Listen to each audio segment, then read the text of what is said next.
Оразада сәреге тұрмасам, оразам қаза бола ма, әлде ораза болып санала берем бе? Егер сәресіне тұрмай қалсаң, ораза болып жалғаса бересің, тек қана ішіп жеп қоймасаң болды ары қаратай. Бірақ оразаның сәресіне тұру керек, пайғамбарымыз сәресіне береке бар деген. Оразада душқа түссем қалай болады? Оразам бұзылып кетпей ме? Әлбетте оразада душқа түсе аласың.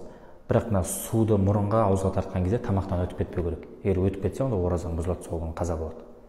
Байқамай оразада тамақ жеп, су ішіп қойсам, оразам не болады? Егер ұмытып кетіп тамақты ішіп жеп қоятын болсаң, онда оразаң бұзылмайды. Алла тағала өзі ішіп жегісіз деп айтады. Егер сен аузыңда шайнап тұрған нәрсені тарқатай жұтып қоятын болсаң, біліп тұрып, онда бұзылады. Мінекей бауырлар, біз осындай сұрақтармен дінімізді өзімізге қиындатып аламыз. Осындай сұрақтарға арналған біздің Рамазан кітапшамыз дайын болды. Кітабымыз электронды PDF, бағасы небір 1490 теңге тұрады. Кітапшаны алғыңыз келсе, дайректке кітапшаны алғым келеді деп жазыңыз. Біз сізге кітапшаны жіберетін боламыз. Рамазанды біліммен өткізіңіз.